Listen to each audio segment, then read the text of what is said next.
Hey there everyone, what's up? Back today with another impressions video. And it's the end of the year and I have a bunch of time off, so I've been trying to clear up a bunch of games that I had kind of in my backlog waiting to be finished. And this is one of them. This is Metal Max 4 on the 3DS, and this is a kind of classic turn-based RPG. And I say classic in the sense that the series started on the original Famicom.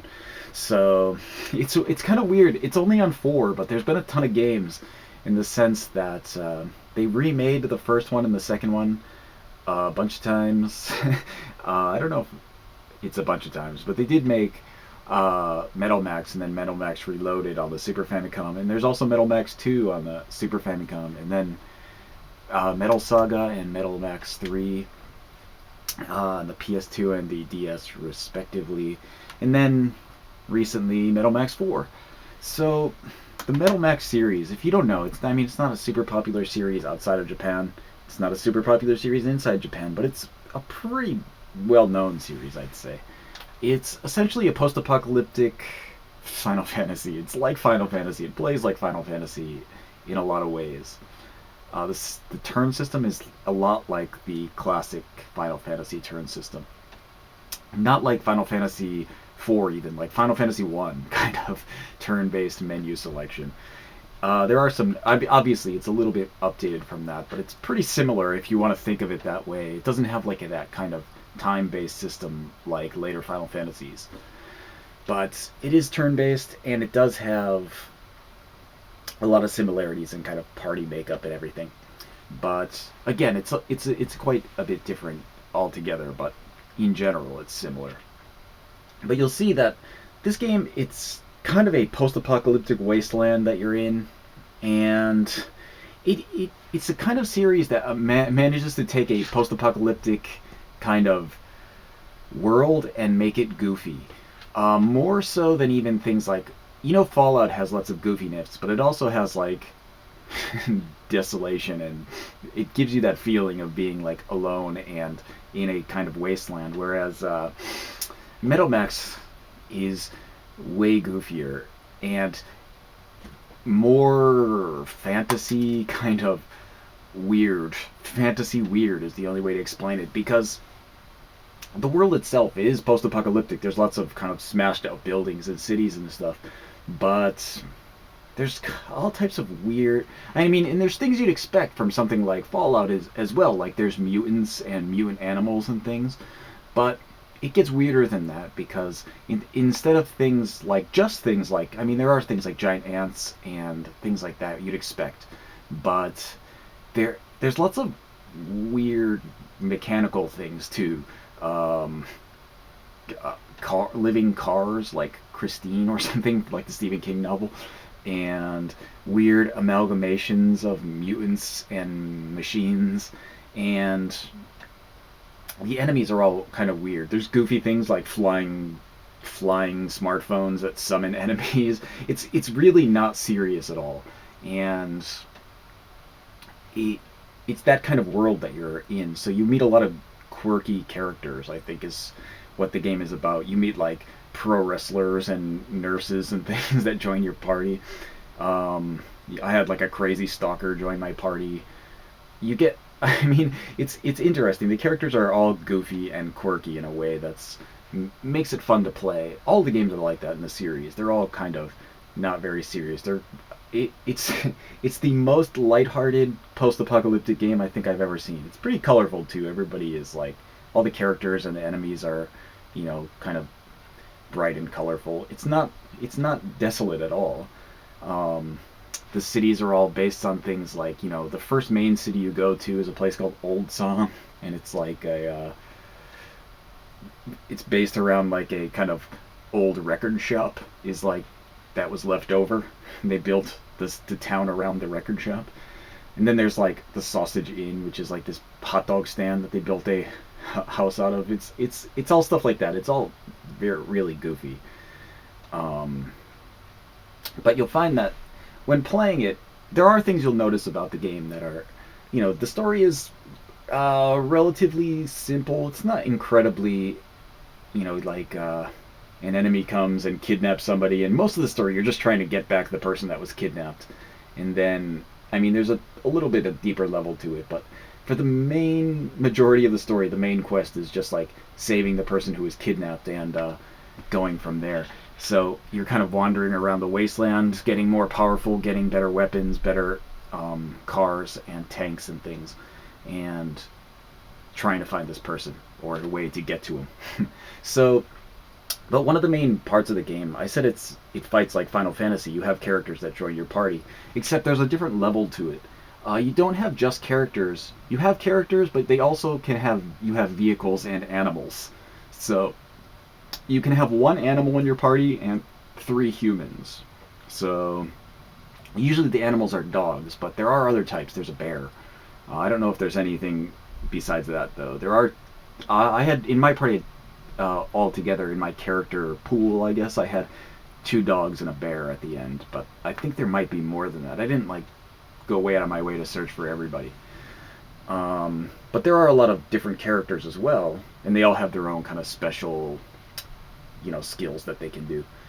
And you'll find that there's tanks and cars and motorcycles that you can modify with weapons. So you can put in new engines, new kind of weaponry on them, and you'll get like special versions that do different kinds of things. And you can also, it gets deeper because you can upgrade and add abilities to the like kind of controls or to the engines or to the weapons, and kind of customize all of that stuff by yourself, which gives it like a nice layer of kind of strategy to creating a party. That being said, it's not incredibly difficult. You can't change the difficulty from the beginning of the game. You can only start on normal. And I found that while it's not an incredibly difficult game, there weren't many times where I felt like, oh man, this is too hard, except when you run across like special bosses by accident. That happens. And there is a point where like you should let your party die a bunch of times for a side quest. Like, it's worked into the game that if you die a bunch of times, you'll start getting a side quest from the guy who resurrects you. So it's actually like meant that you're supposed to die. So I think a lot of those times where you're running across these special bosses that just wipe you out, it's a lot to do with, kind of definitely trying to wipe your party on purpose. And there's lots of cases where there's huge monsters roaming around in areas where you're low level and you're not supposed to fight them right away. They're supposed to kind of be there and you come back and get them later. And sometimes you accidentally run into them and just get murdered. So that happens too. But it's not like that's not a difficulty thing. It's just the kind of way the game is set up with the hunting. So, but if you're following the story and you're following the story missions and you're just going along as normal, there's virtually no need to grind or really, really worry about how you're building your party. As long as you're like kind of keeping up to date with the new weaponry that you can get a hold of, you're probably fine to beat the game with no problem. There's like a level cap of 99, but you can raise it above that. I didn't even reach 99. I think I finished the game at level 70 something. So, and it didn't take that long to get there. There's lots of easy ways to get experience just by normally playing the game. So I never found myself really having to grind for experience. I did find myself having to grind for money sometimes, and sometimes to get some kind of special things for a quest or something, but never really for experience. So there is that. If you don't like grinding, it's not like really necessary for this. But it's a long game by itself. Like, it moves really slowly. It's slowly paced. So I don't know how long it took. Maybe 60 hours to beat it, and you're just kind of wandering around a lot of the time, and I don't know. It's not overall. It's not like a high quality game, so it's not incredibly fun all the time. Where I think like I mean, I'll preface that by saying I had fun with the game. It's not a bad game, but it's obviously had a low budget, I think, is the best way to put it. Because when you look at it, you know right away that it's not like an incredibly well put together game in the sense that it's, the character models aren't all that well put together. Like the scenes sometimes, like they're like floating in space. Um, you find like sometimes when you're in a building, you'll be going up and down stairs, and this is like right in the beginning of the game. You're going up and down stairs at a point, and the stairs are just kind of there. The building you're in doesn't really have any form. It's just floating. So it's not. It doesn't really. It's pretty cheaply made, I think. Not to say that like that's bad. I mean, who cares if the game is cheaply made if it's fun to play? And it's fun to play, except that it feels long, and that it's cheaply made means that there's not like a ton of kind of perks, I guess, to keep you really interested enough to kind of slug through it if you're kind of easily losing interest in it. And I never really found myself losing interest in it. There's a lot of kind of things you can do on the side, but I could see people just getting tired of it halfway through and just giving up. So, it's not an incredibly super good game, but it's, you know, mediocre kind of mid-level game that's fun to play if you like RPGs of a kind of classic style. And there are some fun things in there also that are just kind of, there's a lot of side quests and a lot of kind of weird characters and searching around for things, and there's a lot of searching. I mean, you can do like all these weird searching quests with all these different kind of machines to do sensor type searching, and it's helpful to do those sometimes because sometimes you'll get like super strong tanks, or sometimes you'll get some cool weapons to do those side quests. So they're worthwhile to do sometimes. But a lot of the times, those that was like where it felt the grindiest. Sometime when doing those quests, like you have to sometimes search for metal scrap or something, and it takes forever. You have to like search all around like multiple times in the same areas and keep coming back and forth. It's like grinding for experience, except I wasn't really having to fight anything. I was just searching for metal, which that was kind of tedious. But you want to do it because the reward is so good. So it's the kind of thing where the reward for that quest itself is a biotank, which is the coolest thing in the game.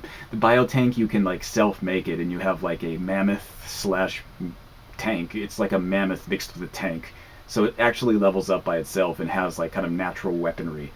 Or you can have a T-Rex mixed with a tank, or in my case I picked an octopus mixed with a tank. It looked like Cthulhu. It was pretty cool.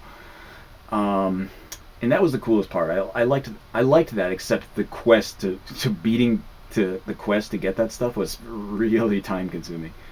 Um, and not in a good way. Not time consuming like I had to do a lot of stuff. Like it was time consuming, and that I had to just keep like going back and forth in the same area collecting metal, um, which was not that fun. But once I got that tank, it was fun. But the process was not. And I mean, I didn't finish all the side quests even. There were some that I just like didn't have the will to figure out how to do. Like there was a lot of places where it doesn't give you any like real concrete examples of what you're supposed to be looking for in some cases. And there were points where I found stuff that I just had no idea how to do it. Like the entry in the log, it doesn't give you any hints, and you just find this thing randomly, and it's like, give it to somebody. That's your only clue, and you don't have any idea where they are, who they are, what they're looking for. So, without going everywhere or looking it up online, I guess you could do that. But I didn't use a guide or anything, so it was difficult sometimes to find some stuff, and some stuff I just didn't bother.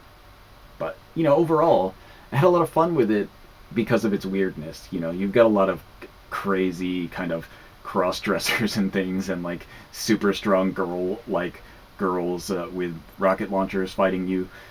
You got a lot of enemies like that are like the bosses. And there is a cool thing. I mentioned the hunting earlier, but the hunting part of the game is like there's wanted posters for kind of special monsters all around, and that is a cool thing. You have these wanted posters, and you can hunt these kind of special monsters, and once you hunt them down, you can turn in a bounty on them, and you'll get usually a ton of money. But sometimes it's part of a quest also, so you'll get money and then a cool add-on for your tanks, or some cool armor or weapon or something. And that was a lot of fun. I had a lot of fun actually going around searching for the wanted monsters, and I didn't find them all. There were one or two that I just never found. Um, but I got a vast majority of the ones that are with the game. And this is a point that I didn't like about the game right now, is that it's so like ridiculous with trying to get you to buy DLC for it. There are a lot of DLC kind of wanted monsters you can buy. I guess there's packs, and there's might be some story elements and costume things, but um, there's chests in the game that can only be opened by like going to an outside website and looking up codes or buying DLC. And they're like everywhere. Those things are everywhere. You talk to people and they're like, you'll go to like different shops and they'll be like, "Hey, do you want to connect to the internet and buy some DLC or whatever?" It's not exactly that obvious, but I mean, all the things you have to do at those places are connecting to the eShop or connecting to the internet for something. And I just wasn't into that. I thought that was like, it's it's not like horrible, I guess. It's not like insidious, like it's you have to buy those things. You don't have to, because I didn't buy any of them and I cleared the game no trouble. But it's so like ubiquitous. It's in every town. There's one of those things. So it's like you find this person who's always asking you to go to the eShop to buy something, and it's like it's a little overkill with that, especially because of the overall game quality. Like I feel like they should have probably put some of that stuff they put as DLC just in the game automatically because of how kind of cheaply made it is. And that was like one of the major things I didn't like about the game. But overall, I mean, it's not super good, but it's not bad either. It's really like a kind of mid-market, old school style RPG. And I think if that sounds good to you, if you like a kind of goofy, middle of the road, old school turnstile, kind of like a Super Famicom RPG of some kind, then you might enjoy it. Actually, overall, it's not bad, except there are a few downsides that people might not like. So that's pretty much all I have to say about Metal Max 4. Um, check it out. I think there's probably trailers online for it, but it's pretty interesting. I wouldn't give it a 100% recommendation. I wouldn't say like, yeah, you should import it. It's great. But if you're in the market for something like I've described, this kind of goofy post-apocalyptic old style RPG with tank customization, then it's probably for you. If that doesn't sound interesting to you, like really interesting to you, you could probably pass on it and it'd be fine. I'm a fan of the series though, so if they release another one, I'll totally buy it, but I'm not going to buy the DLC. That's about it though. So, like I said, I'm off now, so I'm going to be putting up a bunch of videos soon because I'm not doing that much. I'm just kind of sitting around at home, and more videos to come. So, see you guys next time.